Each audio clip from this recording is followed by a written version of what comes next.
Hello children, so here we are going to learn the first unit in your grade 9 syllabus. So where we are going to learn about the applications of microorganisms. So microorganism lesson isn't a very new lesson for us. Now, from our smaller times, from grade 6 itself, we were learning about microorganisms. So if I just try to recall some few points that we have learned regarding microorganisms, we already know what microorganisms are. That means those unicellular or multicellular organisms in එක cell එකක් තියෙනවා නැත්නම් cells ගොඩක් තියෙන organisms which are having uh, which we cannot actually see through our naked eye. අපේ පියවිහැට පේන්නේ නැති මේ ජීවීන් ගැන තමයි අපි මේ කතා කරන්නේ. නේද? So then we have learned they can be living in different places. In soil, in air, in water, they can be there. At the same time, they will also be living in the extreme environmental conditions. නේද? Such as volcanic places, deserts, නේද? ඔය වගේ තැන්වලත් ඉන්නවා කියලා අපි කතා කරා. ඔය වගේ දේවල් අපි microorganisms ගැන මේ වෙනකොට හොඳටම දන්නවා. නේද ළමයි? Okay. So here we are going to learn 5 categories or 5 groups of microorganisms. One is bacteria, then fungi, algae, and protozoa, and again another one called viruses. So they are a group which is coming under living and non-living both. So we will learn about it in the next part of the lesson. So first we are going to focus our attention on the group called bacteria. So all these organisms are unicellular with only one cell. So as they are unicellular, එක cell එකයි ළමයි, so the cell we cannot observe through our naked eye. අපි පියවියට පේන්නේ නැහැ එක cell එකක්. So because of that, all these bacteria have become microscopic. And they have different body shapes such as comma shape, spiral shape, oval shape. They have different body shapes as well, and they can be present in a lot of areas in our surrounding environment. So we can use this microorganism called Lactobacillus bulgaricus in milk industry. Milk base වෙන දේවලුත් ළමයි නේද? කිරි විතරක් නෙවෙයි. In the curd, cheese, yogurt, in all these places we are using this Lactobacillus bulgaricus. And then anthrax disease also caused by the Bacillus anthracis. මේ anthrax disease එක කියන්නේ ළමයි ගොඩාක් දරුණු disease එකක් ලෝකෙට තිබ්බ. මේක දෙන්නේ bacteria කෙනෙක්. And also in the production of vinegar, we use Acinetobacter aceti, and who is spreading cholera disease. Vibrio cholerae is also coming under bacterial group. So then we are moving to the second type of microorganism called fungi. So they can be of unicellular or multicellular, and their reproductive organ, මෙයාලගේ ප්‍රජනන ඉන්ද්‍රිය තමයි ළමයි අපි කන්නේ ඇත්තටම mushrooms කියලා. So you are able to see that one, and we eat them as a mushroom. And they will be normally living on the moist environments or moist surfaces. So you can find fungi on bread at the same time. Yeast කියලා අපි bakery industry එකේදී පාවිච්චි කරනවා. Once again, a fungi type. Yes, children. So let's see this video now to get a small understanding regarding fungi group. Smile and learn. Today we're going to learn everything about fungi. Which of these organisms would you say is a fungus? All of them are fungi. Let's learn more about these organisms. The fungal kingdom, also called fungi kingdom, is one of the 5 kingdoms into which all living things are divided. Note that fungi are not animals or plants. Fungi are living organisms because they carry out the vital functions of interaction. reproduction, and nutrition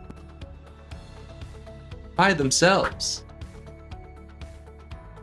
Some fungi, like yeasts, are unicellular microorganisms not visible in plain sight. To observe them, we need to use a microscope.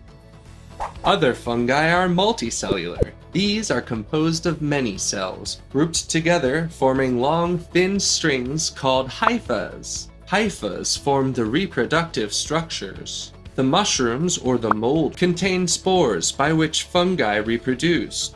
We usually find fungi under the ground, on pieces of wood, or on decayed food.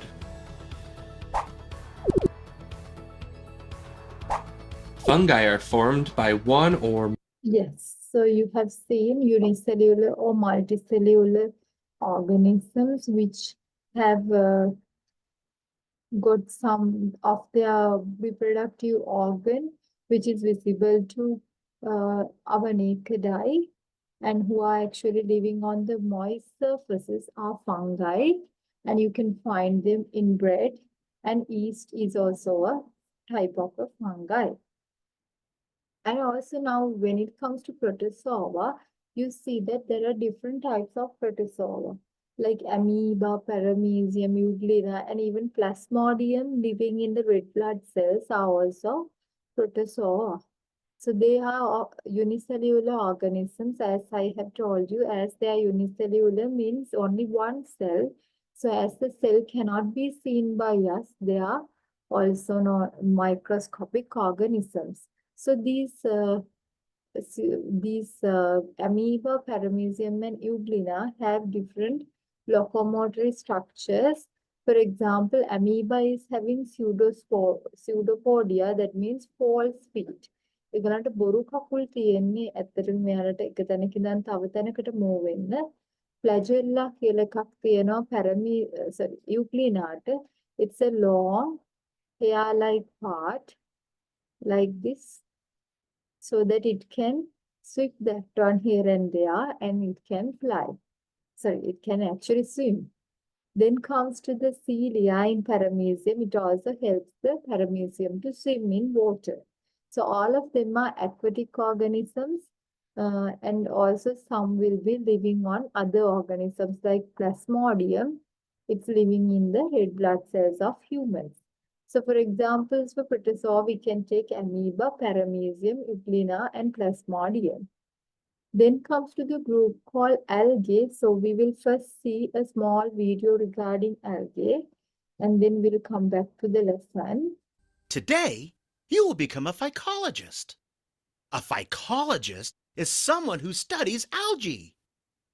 Algae are living organisms that are similar to plants. Like plants, algae make their own food through a process called photosynthesis.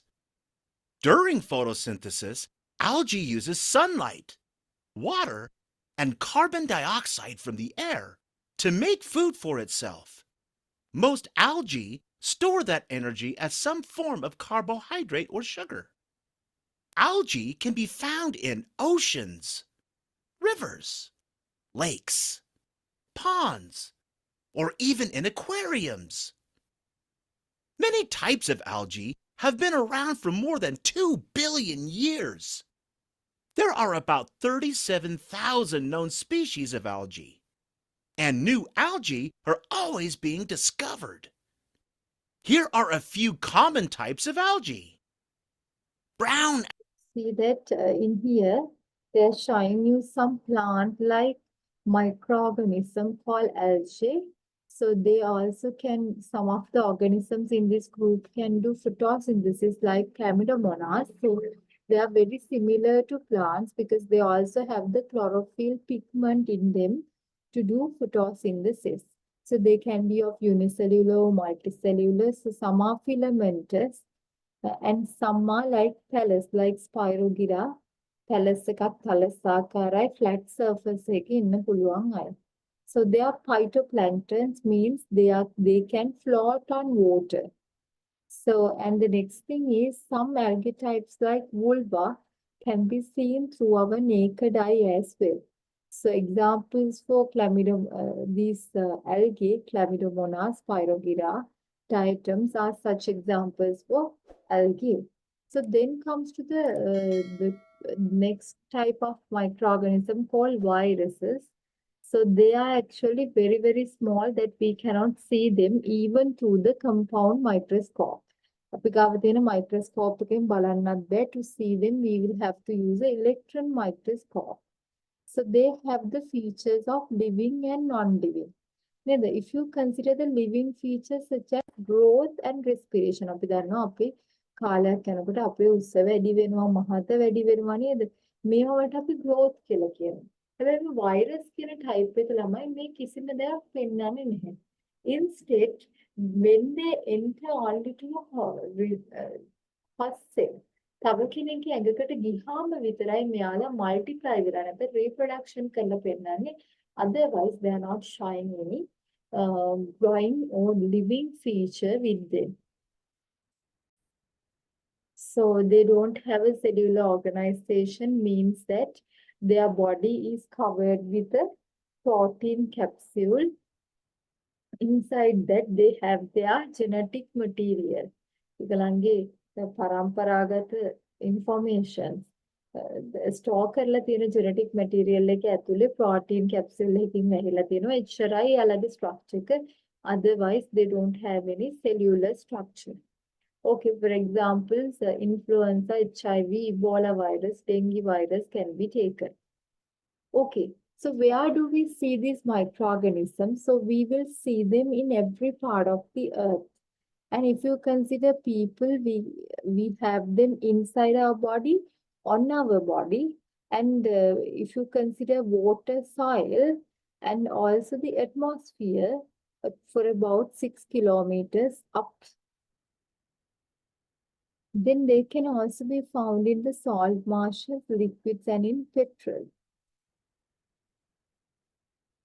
Okay, so now we are going to learn about the effects of these microorganisms.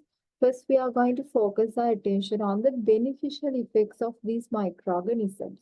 So here we can use these microorganisms in different fields like agricultural field, medicinal field, and in the environmental conservation field. So first we will learn how we can use these microorganisms on the agricultural field. So, for example, we can use them in gene technology. Gene technology කියලා කියන්නේ මොකක්ද ළමයි? මෙන්න මේ technology එකෙන් අපිට පුළුවන් එක එක ගස් හදන්න which are drought resistant. නියඟයට ඔරොත්තු දෙන ගස්.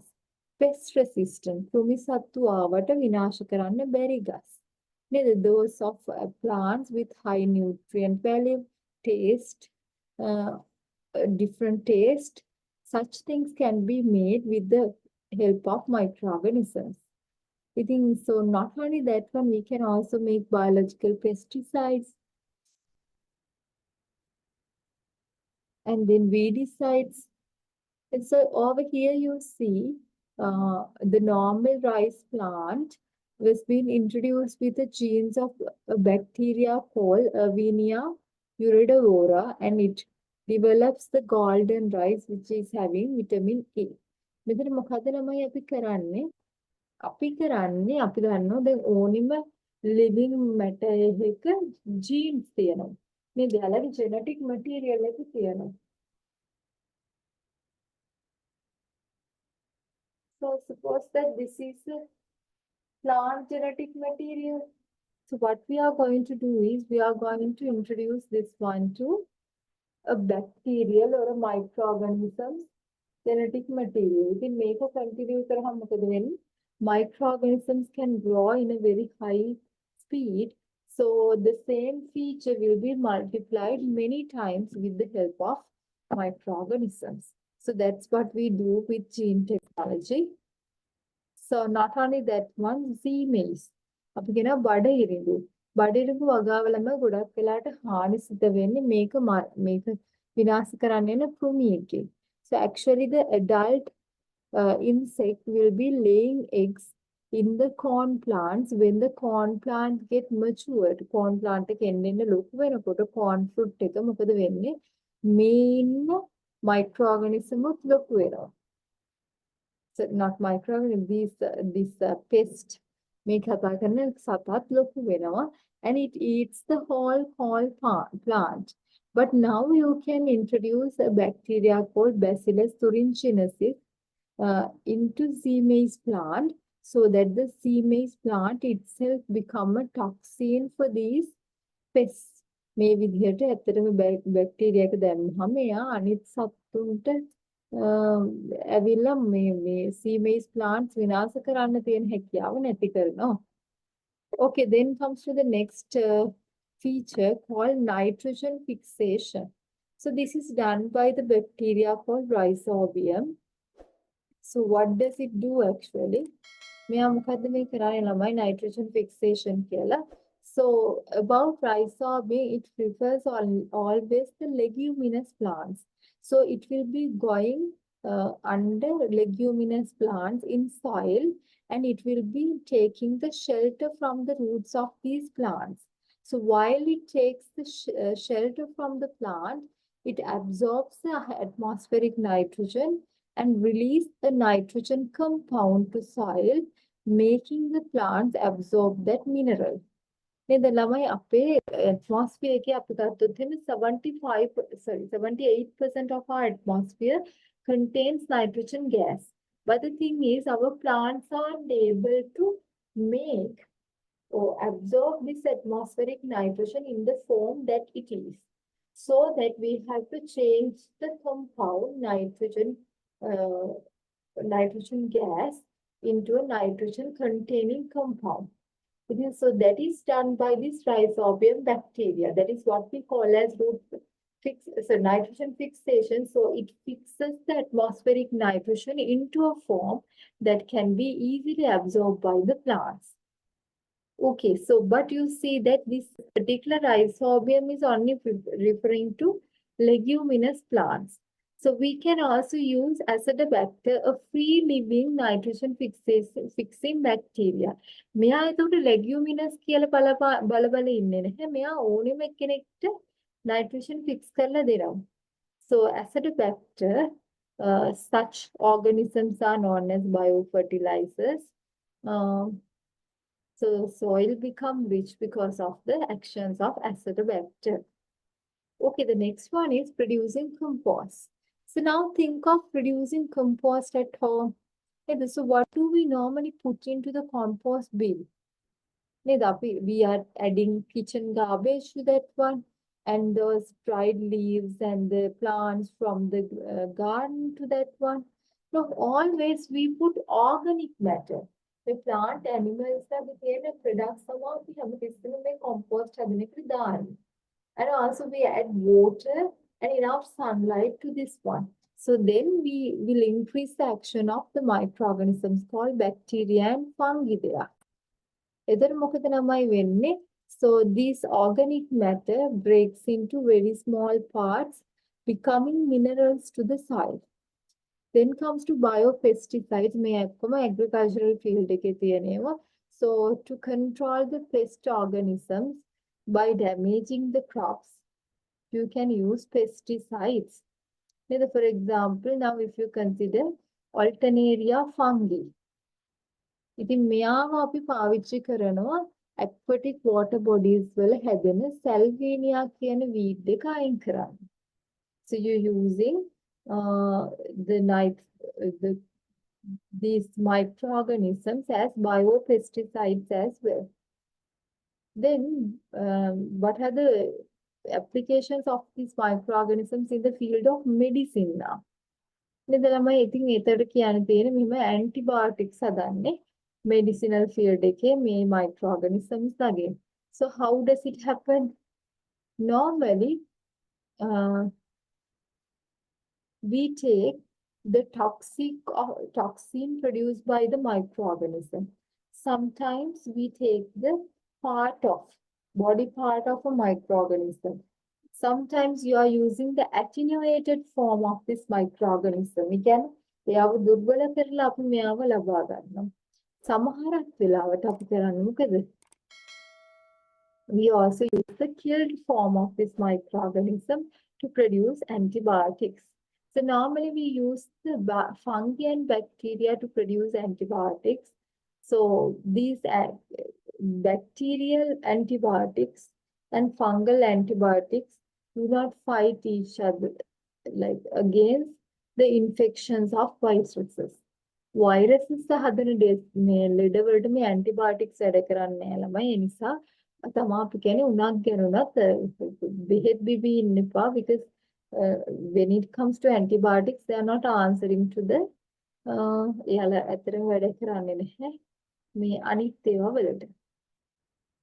Okay, so then comes to these saline rules. Now, penicillin, amoxicillin, tetracycline, we call it as the saline group and erythromycin as well. So they are used against the bacterial infections and rhizophulvine is used against the fungal infection. So who is the scientist who have first found about this antibiotic? Antibiotic ගැන කවුද ඇත්තටම ඉස්සෙල්ලාම හොයාගෙන තියෙන ළමයි? That is the tribute goes to the Alexander Fleming. So what he has done was when he was working in the lab, he has accidentally kept a slide of fungi open and nextly there was the slide of bacteria. And after some times he has observed that in the part where the bacteria are living, some are found dead. Then සමහර මේ bacteria මැරිලා කියලා දකිනවා. ඉතින් හොඳට ළඟට බලද්දි දකිනවා fungi මේකට ඇවිල්ලා කියලා. So then he comes to the conclusion that ඉතින් මෙයා මොකද කරන්නේ අවසානයේට he comes to the conclusion that these things can be killed form of the microorganism or the attenuated form can be used to kill another microorganism. Okay, so let's pay our attention on this small video now. How do antibiotics work? Pathogenic bacteria in the body cause infections, which can be treated by antibiotics.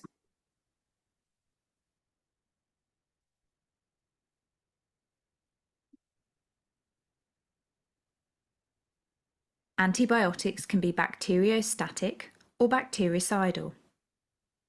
Bacteriostatic antibiotics slow the growth of bacteria by interfering with the processes the bacteria need to multiply.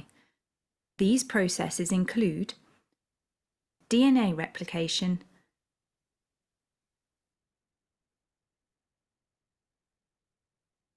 metabolism, e.g. enzyme activity,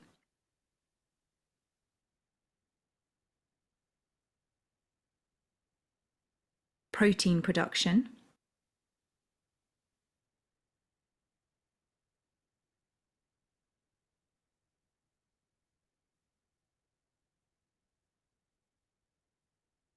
bactericidal antibiotics kill the bacteria, for example by preventing the bacteria from making a cell wall.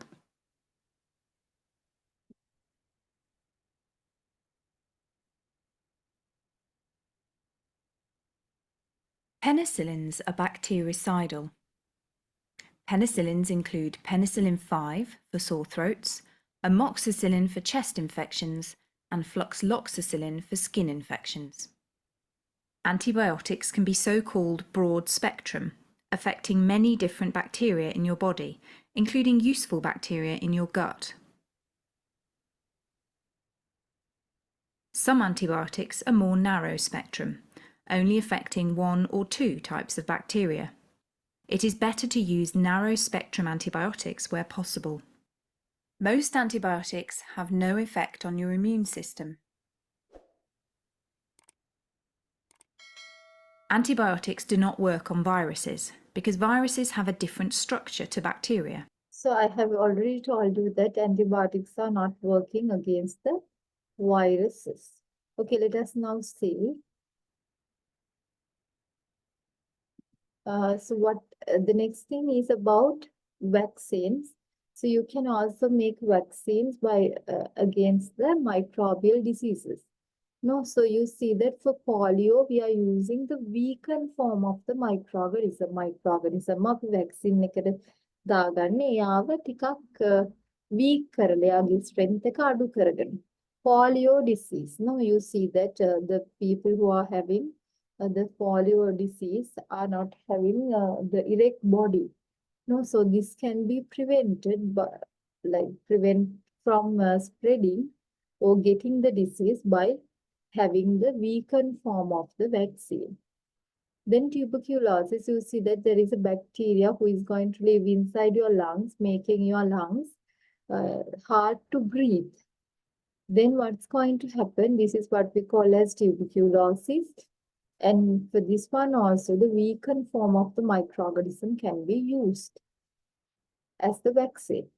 So the measles disease, sarampa කියලා. The killed form of the microorganism also can be used for some diseases, like for cholera, influenza, and the typhoid fever, which is going to be given to you with the contaminated water or food. කෑම වලින් තමයි මේක යන්නේ අපේ digestive system එකේ මොකද වෙන්නේ තුවාල හදනවා මේ කියන salmonella typhi කියන microorganism. This is a very crucial effect because it also can make you unconscious. සිහිය නැති කරන්න පුළුවන්. ඒ වගේම ඔයගොල්ලන්ගේ liver එක ඉදිමෙන්න පුළුවන් මේ disease එකට. Then comes to the vaccines made with the toxins of other microorganisms. අනිත් microorganisms වගේ අර විෂ සහිත part එක අරගෙන vaccines හදනවා. For example, tetanus, diphtheria, where there is a large growth in the throat of the child. And then some of the body parts of the microorganisms can be used in genetic engineering. So hepatitis B is actually introduced into the liver of this person. Then in producing, vaccines, we normally use the killed or the weakened form of the microorganism. So comes to the production of the antitoxins. So here, so these biochemical substances that the pathogenic bacteria, is making. මේ pathogenic ලෙඩේ හදන bacteria එක දෙන biochemical substances අරගෙන අපිට පුළුවන් තව කෙනෙක්ගේ ඇඟකට දෙන්න. This is what we call as antitoxins. So they are actually made, antitoxins are made by removing the toxic parts in the toxins, like in the tetanus vaccine. Okay, then comes to the other industries. For economical purposes, we use microorganisms in other industries as well, like in the production of yogurt, biogas, metal extraction, such cases. So let's first learn how we are using these microorganisms to produce biogas. So as you see, the organic matter from the animals as well as from plants are put into this pit. No, and you see that pit is මේ තියෙන වල වගේ එක connect වෙලා තියෙනවා මේ tube එකට. So and it's going to fall into this tank which is under soil. No, ඉතින් මොකද වෙන්නේ මේ ටැංකියට ගෙනල්ලා පිරුණාම there are some microorganisms which are living in the absence of oxygen. ඉතින් මේක පොළවේ යට නිසා මේ ඒරියා එකේ කොහොමත් ඔක්සිජන් නැහැ. ඔක්සිජන් නැතුව ජීවත් වෙන්න පුළුවන් මේ microorganisms මොකද කරන්නේ මේ එවපු organic materials they will be making them to decompose and they will collect that smell or the gas coming out from these dead bodies. Okay. So this biogas is also known as methane gas. Then comes to the next one, bioleaching. You see the process of bioleaching here.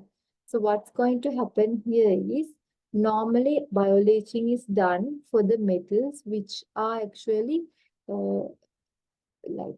it's been mixed with impurities. Impurities කිව්වට අපිට හදා ගන්න පුළුවන් impurities. ලේසියෙන් ගලව ගන්න පුළුවන් අයත් එක තමයි එකතු වෙලා තියෙන්නේ. ඉතින් බයෝලීචින් කියන එක ගත්තොත් එහෙනම් මෙතනදී වෙන්නේ these low grade ore materials නේද මේ පුංචි නිදි වලින් ගෙනාවු මේ පස් වර්ග එහෙම නැත්නම් අනිත් materials metals ಜಾති මොකද කරන්නේ you are washing them away and then what you are going to do is you are letting the microorganisms grow on these metallic items. That's what we call as bioleaching. So normally uranium and copper are subjected to bioleaching. Then we have a small work to do here. We have to see how we can produce milk by using microorganisms.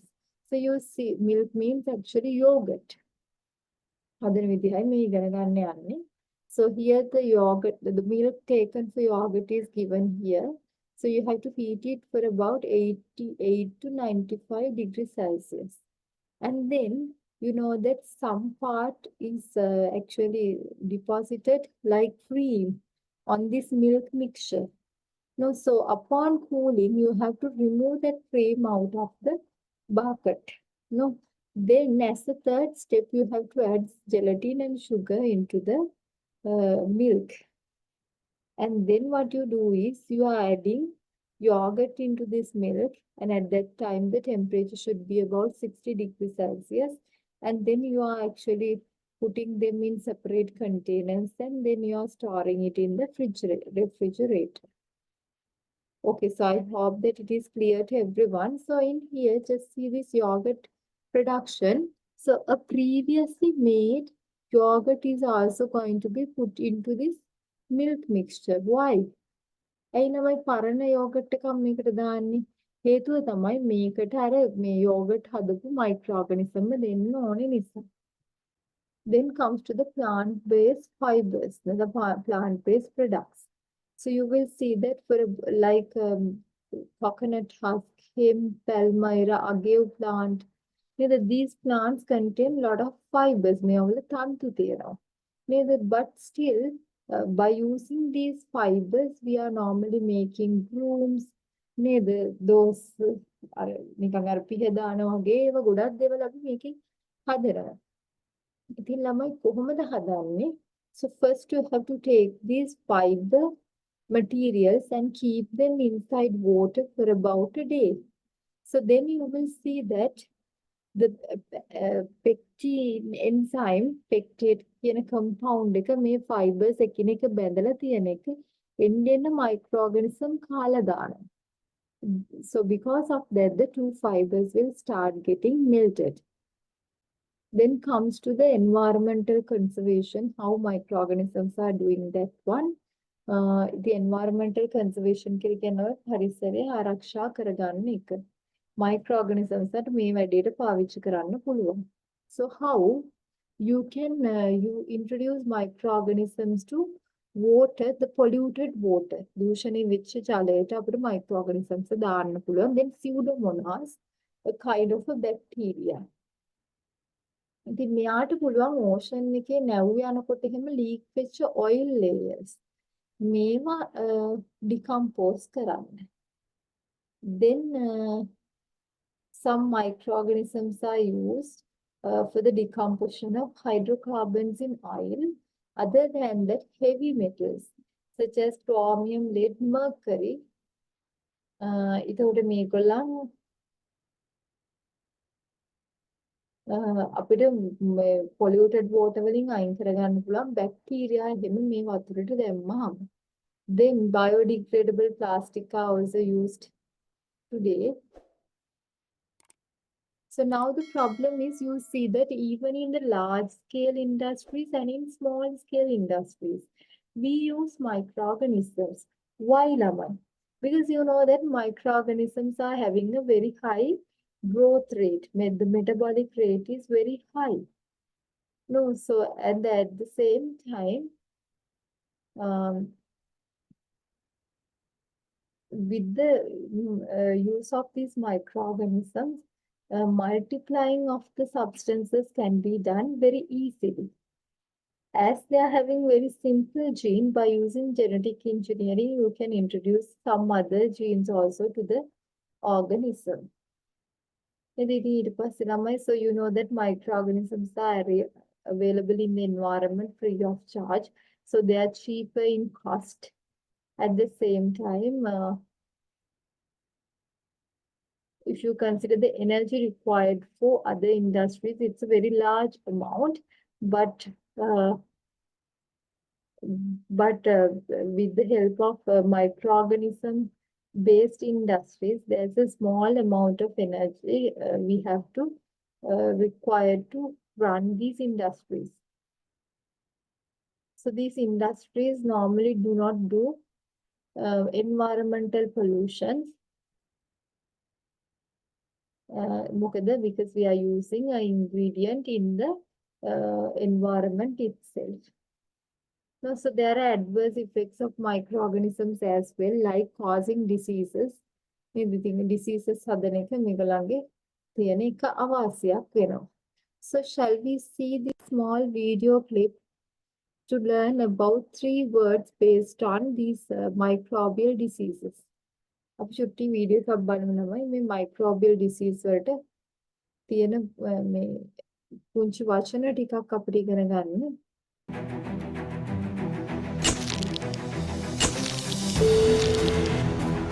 My name is Denguirus. Yes, I admit to spreading the dengue virus that has killed hundreds of people across the world. And I confess that I will not stop. You may have caught me, but my sisters are out there doing the good work. Why only my sisters, you ask? Because our brothers are useless. They make all of the women do all the hard work. I am from the clan of Aedes aegypti. There are other mosquito gangs out there, but we are the most dangerous. We are the only ones that carry the dengue virus. All our gang members are recognizable. We all have unique white marks on our legs, like this. My home is in dirty water. We love rainy weather. And all our secret base camps and training camps are in stagnant water. Whenever rainwater collects in puddles, in discarded tires, or in open toilets, we are probably there, loading up on dengue virus. It is monsoon season, and we are stronger than ever. We are coming for you. Beware. Yes, in that video you might have seen clearly that about the dengue fever. It is the mosquito that carries this particular disease to you. No? So you see that the carrier or the vehicle of the disease is known as the vector. If there are dengue disease like that, mosquito is the vector of this disease. So, and comes to the pathogen is the one who is having the capability of giving the disease to you. Okay, so it should be that virus dengue.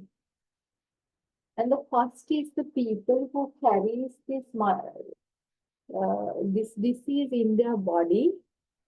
Okay, so there are several microbial groups given to you here and the respective disease given by them. For example, now viruses, they cause cold, dengue and AIDS. So how do these diseases spread? Cold, it's actually spreading through air, through your respiratory system. Then the dengue disease, normally a mosquito is going to spread the disease and it enters to our body through the mosquito bite to our skin. In such a way, the AIDS disease, we normally get it by using the blood or the other body fluids in a person. So this happens due to the sexual contact and the blood transfusions. So this disease is a disease which is not having a cure. At the same time, if you get the disease, it's not a for certain we are not able to see the symptoms that are changes that happens due to the disease, for about 8 to 12 years. නේද? අවුරුදු ගානක පස්සේ තමයි ඔයගලන්ට දකින්නේ මෙයාට AIDS තියෙනවා කියන දේ. In such a way, there are some other diseases as well. We have learned most of them through in our discussion in the previous slides. When it comes to leishmaniasis disease, it's caused by a protozoa. It's actually carried by the sandfly insect. It comes to the wounded area, and then the virus will be making the wound spread more. At the same time, enlargement of the liver can happen at this. So not only to animals, but the diseases are also caused by microorganisms to plants as well. So you see that the grape plant is having this powdery mildew disease. Then there's a white color powder on the fruits of the grape plant. Potato, some black color spots are actually growing on the plant stem and making the plant dry and withered off. And there is another bacteria which lives in the xylem of some plants. Because of that, due to poor water supply to the plant will start wilting. Then the next adverse effect of microorganism is food spoilage. You know that the physical and the chemical nature of the food can change, making it not suitable for human consumption due to the microbial work. Okay. Then microorganisms can also be used as biological weapons. So what do you mean by biological weapons? So you know that harmful disease-causing microorganisms can be spreaded in the purpose of military function. The military වැඩවලට අපිට පුළුවන් microorganisms පාවිච්චි කරන්න. Diseases හදන microorganisms අපිට biological weapons විදිහට use කරන්න පුළුවන්. So far in the world, it was identified that anthrax disease is caused by such a biological weapon which had made a lot of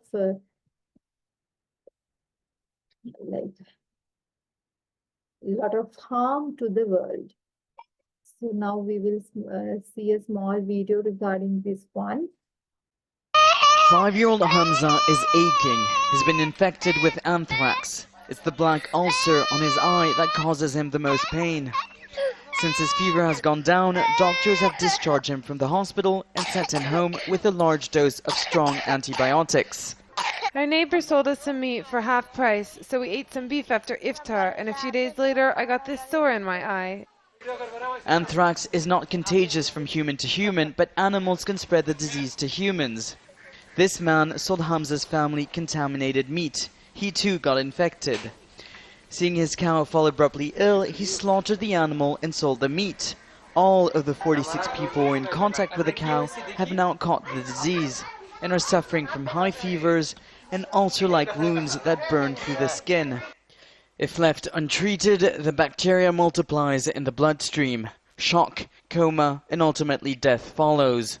Anthrax has in the past been used in biological warfare. In Bangladesh, the bacteria spores are endemic in certain parts of the country and can be found in the ground. It's here that the first animal-to-human transmission occurred. This some dangerous microbial disease and can be caused to animals as well as for humans. So such diseases can be used as military purposes to destroy different people in different countries. So you see that such things happen with the use of microorganisms. For today's lesson, we were learning some of the basic ideas that we have to learn regarding the lesson. So for example, we were learning what microorganisms were, the groups of microorganisms, where they live, and at the same time, the beneficial effects of microorganisms. We can use them in the agricultural field, the medicinal field, the environmental conservation field, and not only that one in different industries. So why microorganisms only used here? ඊට පස්සේ අපි ඉගෙන ගත්ත harmful effects of microorganisms. So I hope that the lesson is clear to all of you. So Until we meet again, let's say goodbye.